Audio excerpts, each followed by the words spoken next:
Hello folks, Tim Beavers here. I recently did a Garmin 530 class for our local flight school, and there were quite a few people who wanted a more specific usage or tutorial on the 530 as it pertains to VFR flying. And although that's not like the strength of the Garmin 530, it got me thinking that there's some neat tools that exist in the 530 that can help you as you're flying around in your VFR stuff. So this tutorial is kind of supplement what I gave in class recently, and it's geared towards a VFR pilot and how he or she might use the Garmin 530 to practice and go out to areas and stuff like that, or just point to point. All right, so to start off with your Garmin 530, you need to download it from the Garmin website. Just do a Google search for Garmin 400/500 trainer and download the software. It's about 190 megabytes, and then save the or make a shortcut for the exe file on your desktop or something like that, and call it up. When you first call it up, you're going to have the ability to change the unit. Right now, we're going to be using the Garmin 530W, the WAAS-enabled GPS, but you can switch that to the 430W or any of the ones here. So we're doing the 530 GPS device, or Garmin 530. So we're going to go ahead and turn it on, and it's going to go through its self-test. This software is 2009-7 vintage, so it's 13 years old. And the database you're getting is a database that's probably was current at 2007, but is no longer current. So obviously you can't use this for navigation. It's just really for training. And likewise, if you are using it for instruments or anything like that, some of the approaches or arrivals and departures may be out of date. In fact, quite often they are. Okay, so after it does its self-test, you can see right here the this aviation database has expired, but if you're going to use this for IFR flying, this needs to be current. VFR flying, you're on your own anyway, so you can still use it for supplementary reasons, but not for official IFR flying, that's for sure. Okay, so we're going to go ahead and click OK, enter to OK. And I have some trainer hotkeys here. I'm not a big mouse guy, because getting these little buttons right here to go left and right, they're really difficult to do. So you'll see me away from the, not clicking the mouse, but you'll see me using these hotkeys, especially the big knob and small knob up and down arrows. What I'm going to do is when I first, when I can remember it, if I'm using a hotkey, I'll mention the hotkey as well as what it pertains to on the screen.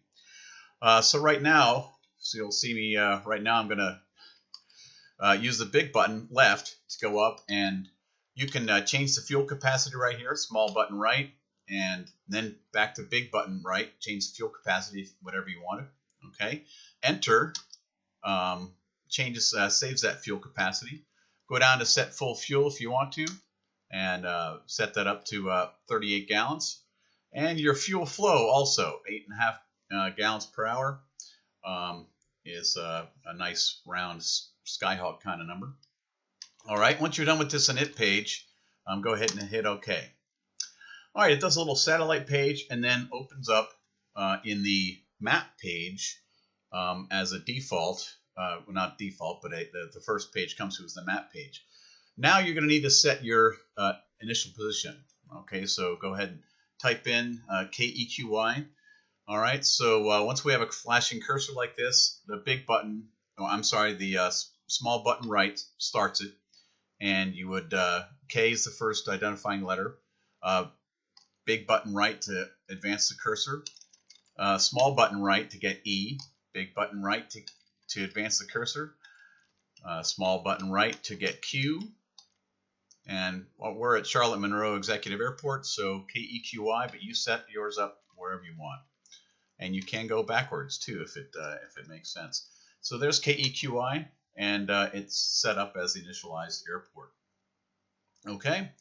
All right. So what we're going to do here is we're going to pretend that we're just out going to do a pattern work at first. I am going to talk a little bit about some area aids, and maybe if you were doing a VFR cross country, how the Garmin 530 can help you. All right. So the hotkey to get to a flight plan is the F key on your keyboard or hitting the button. Okay. And it comes up with the initialized airport that you initialized it with. We're going to leave it with KEQI. Okay. And what we want to do is set that as a direct to waypoint, right? So we can hit the direct button. Okay, I'm sorry. What you want to do is highlight KEQI. Okay, so what I did right there is push to get cursor, which is the space bar on the keyboard. So, and you push the cursor turns on, cursor turns off. Okay, so push the cursor to get it blinking, and then highlight KEQI. And while that's highlighted, if you hit the direct key, the direct button assumes that whatever you had highlighted, if it is a fix or something it can navigate to, it will in fact populate the ident up on the upper part of this direct pop-up window. Okay, so we want to hit enter, KEQI, and then activate. All right, and this goes back to the map page. If we hit F flight plan or the F hotkey on your keyboard, you can see that right now there's a purple line pointing into a KEQI, and so this is our direct to waypoint. Also, if you don't look at the map page, if you look at the default nav page, you'll see this direct D with an arrow through it going to KEQI. So right now we're at KEQI. Can't see too much of the runway right now because we're in a 20-mile range scale. So let's bring the range down. And I like to think of these buttons as as the God's eye button. So if you want God to get higher so you can see more, you'll raise them up. If you want God to come down so it can see more detail, then you'll hit the lower button. So these are kind of like elevate the camera position or the God's eye position, if you will. So we'll see right now that, yeah, there's runway 2, 3, and 5 at Charlotte Monroe. And the airplane's just facing north right now. Okay. But we do have, we're 0 miles away, and there's no cross-check error and no ground speed. So let's go ahead and raise ourselves up to whatever altitude seems fit. The pattern altitude here at Monroe is 1,700 feet. So we just did a helicopter raise up, and I'm going to hit the heading button and fly basically a 230 heading for now, and get us flying forward, which will allow the turn to happen. Okay, so now the turn is happening to heading 230, and off we go. Okay. All right, so with that, I'm going to actually pause ourselves. The only way to pause is to take your airspeed and go to 0. Okay. If I like the map page quite a bit, it gives you SA, situational awareness, on things that are behind the airplane right now. If you look at this nav page, there's nothing really out in front of us that we can use. The airport's almost all of it is behind us. So with the map page, we can see, in fact, that, oh, okay, runway 5 and 23 are behind us right now with a 5-mile scope. Okay. All right, so we're going direct to KEQI, but the techniques I'm giving you here today for VFR flying. Let's be brutally honest. VFR flying, your head's supposed to be out of the cockpit as much as possible, right? So if you're going to program some of this stuff, I'd advise programming it on the ground or safely airborne, but don't get wrapped up in it too much. You are primarily a VFR pilot looking out, see and avoid, and ground references, etc. But the Garmin 530 can give you really great information right at your fingertips for other things about your VFR flying that you could conceivably use to become more proficient in patterns, etc. It can also be a good tool for the instructor if he's sitting off in the right-hand seat to, say, well, you know what, you were really wide on that. You had a really wide pattern. How wide? Well, 2.5 miles wide, because I know that because I was looking right at the Crosstrack Error. So with that in mind, with the caveat that obviously this is really just a supplement to VFR flying, we'll continue. The button that's really cool that you'd probably want to use here is the OBS button. Okay, and with OBS, it basically stands for Omni Bearing Selector, and it turns whatever the direct waypoint is, or the to waypoint is, into a VOR for all intents and purposes. And how do we select the inbound and outbound course for this VOR? Well, what we can do is take this VOR knob, and we press and hold, press, click, and hold, and then as you're holding it, when you rotate, when you slide left and right, you are selecting the different positions on the CDI. Okay, let me go to the basic screen right there. Okay, so right now I have this with an inbound to runway 23. Our exact runway course at Monroe for 23 is 233 degrees. Okay, so right now I have the bearing selector set for 233 degrees, and what I'm going to do is, let's say you just took off on runway 23 and you're flying and you're going to go straight into the pattern.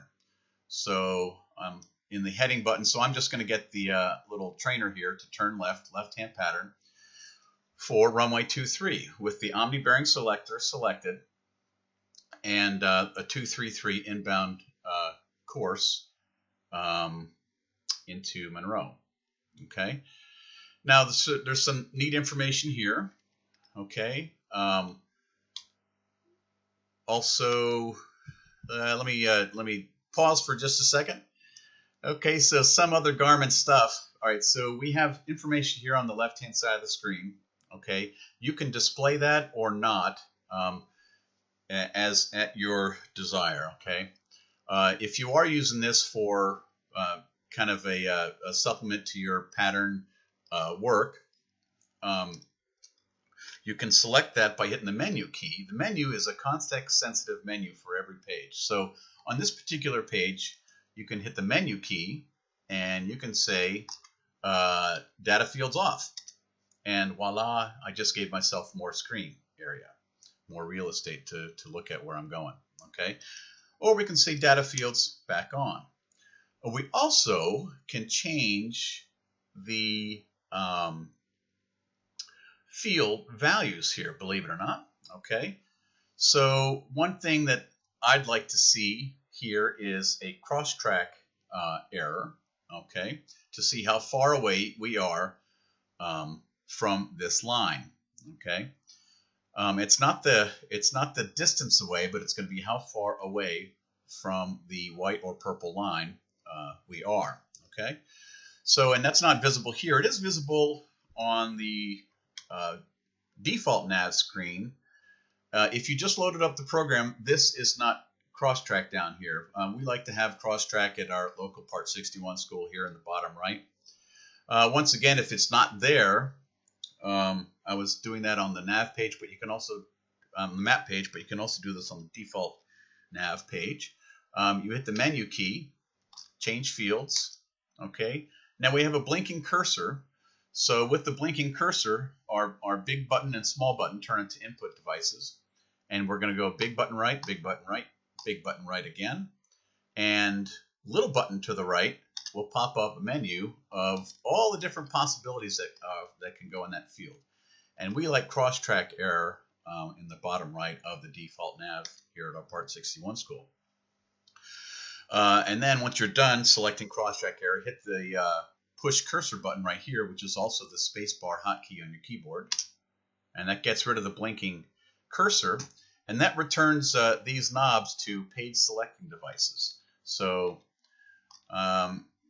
basically the pages start off with nav, waypoint, aux, and then nearest. Those are our chapters, and within each chapter you can select different pages by going left and right, small button.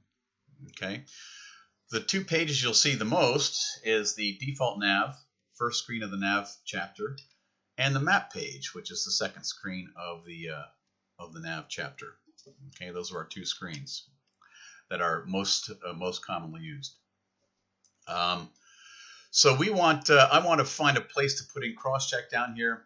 I'll say let me put the Crosstrack at the very bottom, since it's in a similar position on the default nav. So hit the menu key, change fields.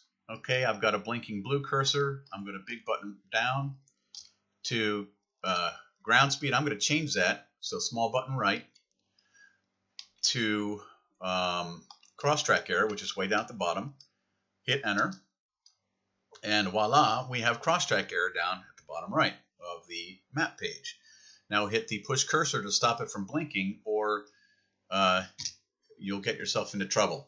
So these buttons down here there are two main functions with an auxiliary third function that's seldom used, but we might get to that.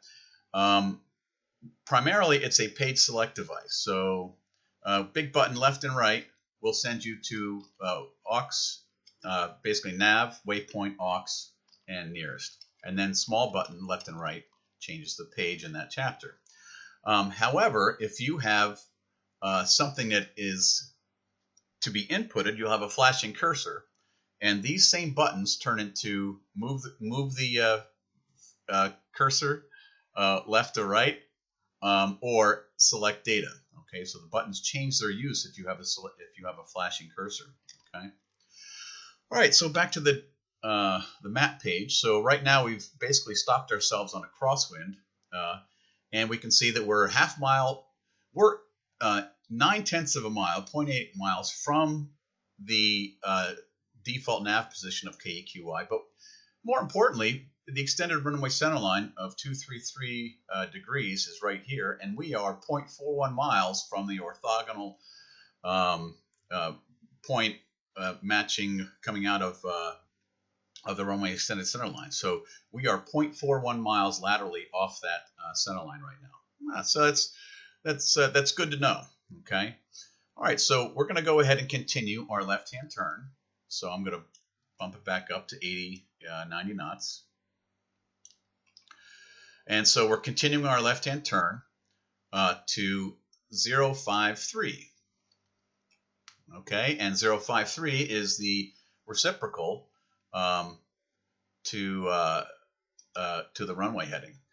So we can see right now that we're pretty tight. So if you want 0.44 miles, basically less than a half mile of offset, this is where you'd be. Chances are you probably want a little more than that. Depends. And obviously you're looking out the window right now at the runway primarily. But here's where you can use this. It's like, oh, okay, that was a good distance off for me. Let me take a peek down and see how far away from the runway that was. And okay, half mile. That's pretty cool. I like that. I like that look from the perch position as I start to go on downwind, or start our base turn. Okay, so we've got some good information here. We've got Crosstrack Error. We've got distance from the center point of the runway. Our track is a little bit outbound because we wanted to get a little wider on our downwind leg, and desired track is a 234. I'm actually off by 1 degree of the omni bearing selector, so I could change this to 233. It should read. Maybe it won't. Let me go big button left. So this number should change to a 233. There we go. Okay. So 233. That's just being real exact with the inbound course. Now notice. So here we are on the default nav page. I'm outbound on a about to turn base, but all the runway and SA is behind me. So the best screen for pattern work, if you are going to use it, is right here, in my humble opinion. Okay, so we're going to continue on and then turn. We'll speed up here to a certain, I don't know, 100 knots or something like that. Maybe slow it down, 70 knots for landing. We do have two. There's a railroad tracks and a freeway right here too. So you can, if you do have some geo refs, you can be using those as well. But obviously you're looking out the window for those. So, all right. So we're going to turn base. All right. So we're just going to put this left-hand turn. And I'm just using the heading select because there's no way for me to fly this airplane. Obviously, you'd be using stick and rudder stuff to get yourself on base. But here for this demo, there's nothing I can do other than use the autopilot and heading select over. Okay. All right. So right now we are 1.65 miles from the center of Monroe, and we're turning on our base leg. We're 1/2 mile from the extended center line of the base leg. And probably descending on down. So now we're ready to turn final. So we'll complete the turn, and we're turning on to final. And we'll see what that turn radius does. I can zoom this in just a little more. I have turned off auto zoom, by the way. So let me turn on final here, and I'll show you where that auto zoom is to turn it off if you need to. Okay, continuing with our left-hand turn. And we are 1.3 miles from the center of the airport, okay, and 1/10 of a mile right of track, okay. So let me push pause right here. This screen right now is in a 3.5 mile screen, but there is a feature, and so we'll hit the menu key and set up map. Here's a good time to talk about map setup. Personally, I like north up, which gives you a God's eye view, and with north always being up. You can change this to track up and then desired track up. Play with those, see which one you like, but I'm a north up kind of guy for this. I have track up on the default nav screen just to the left of this one. So if I need that, I go to the default nav for track up. That's why I like to have north up here.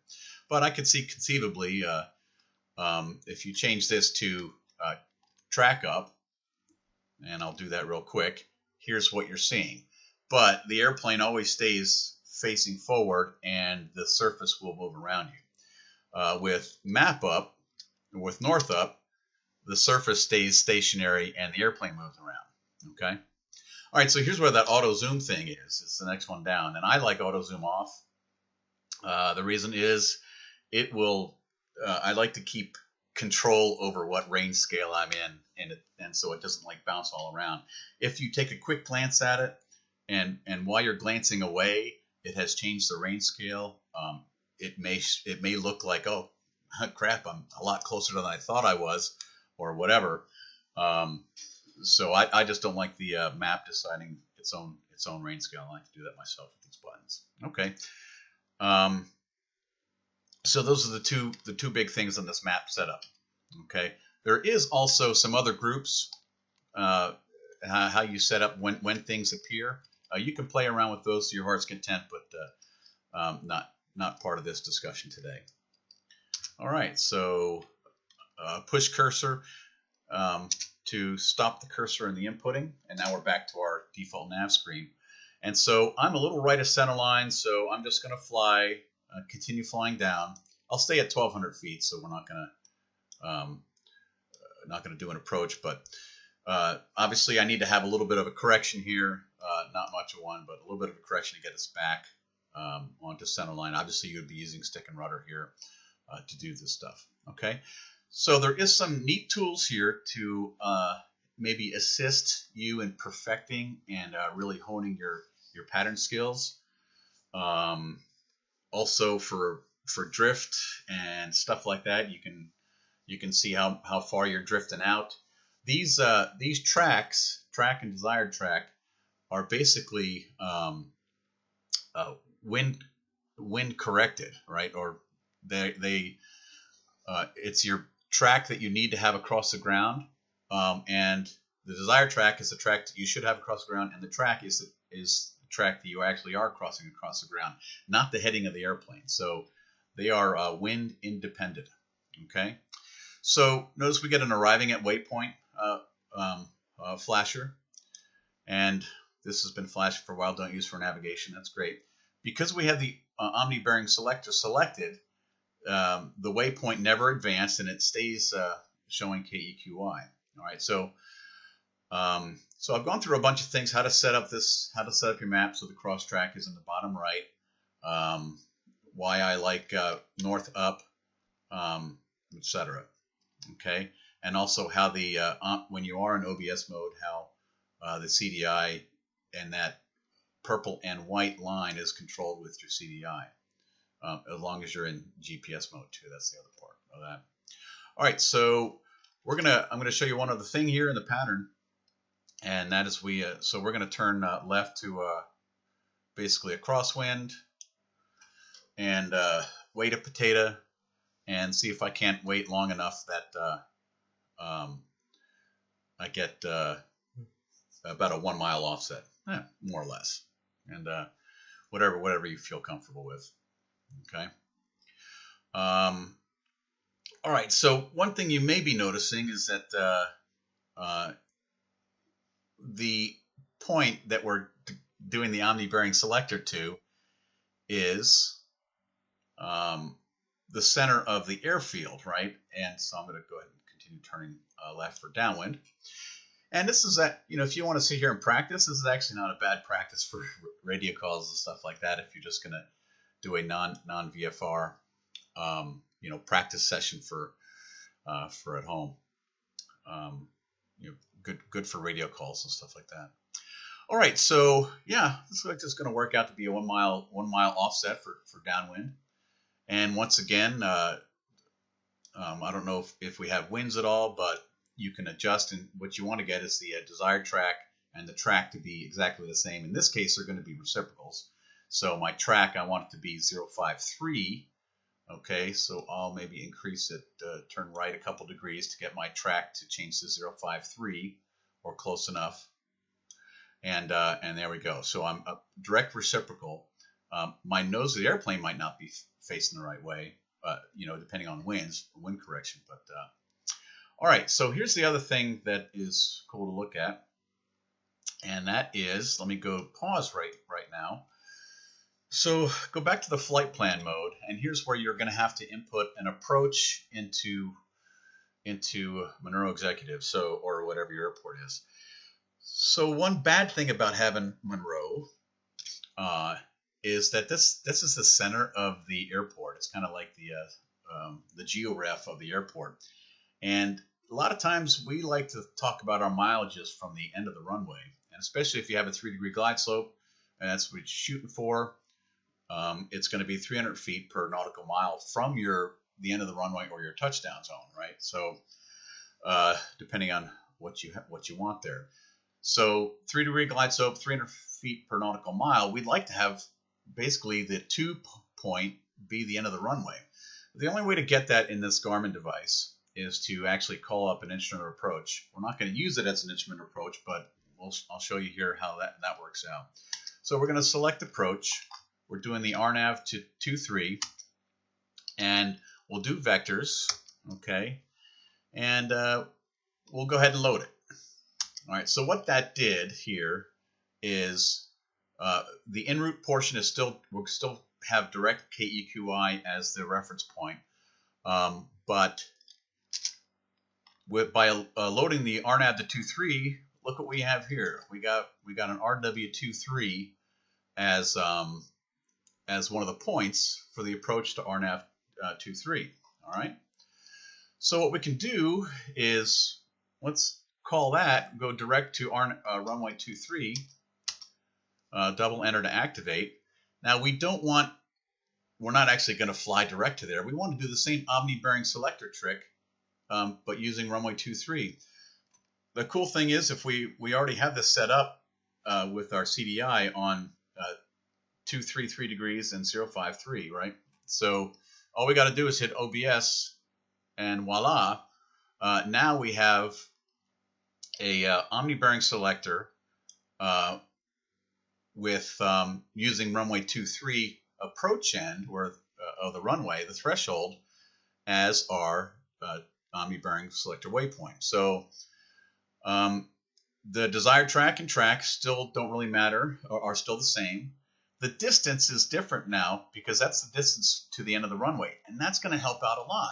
Okay, so our cross track is right now we are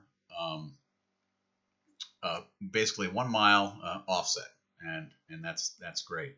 All right, so let me speed up a little bit here, and I'll stay at 1,200 feet. I'm not going to descend or climb, and it really doesn't do much anyway. So we'll stay at 1,200 feet, speed up just a tad, and in this case, I'm going to go about a mile past the runway 23 threshold, so we can show you what that is going to look like. And if you're doing a straight in, this is another way to basically get this very accurate, is with the straight in. 300 feet per nautical mile, gone a little bit higher. 300 feet per nautical mile, 2 miles out, you should be 600 feet above the airport elevation. Our elevation here at Monroe is about 700 feet, and that makes it easy because 1 mile out we should be about 1,000. 2 miles out should be about 1,300.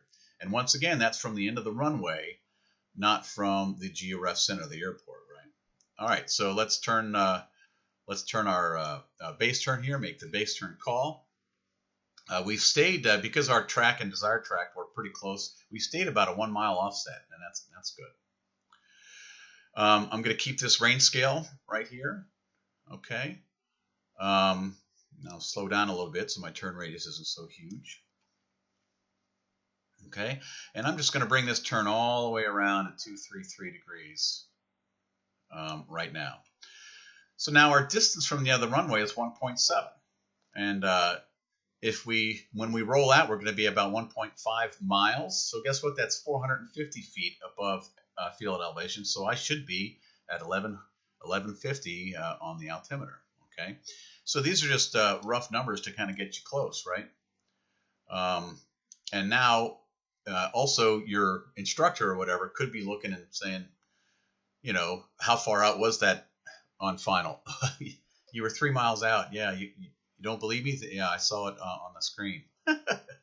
Okay, so we can actually get some nice exact numbers for a debrief as well. All right, here's our 1 mile point. 3-degree glide slope should be about 1,000 feet, 1,000 feet MSL, 300 feet above the airport elevation, and then you would probably disregard it inside of a mile and just press on out. So let me pause here. So yeah, so 1 mile out, you'd be 300 feet above the airport. 2 miles out, 600. 3 miles out, 900. Okay. If it's a 4-degree glide slope, that's 400, 800, and 1,200 above the airport elevation. And you can do some quick math there. Okay.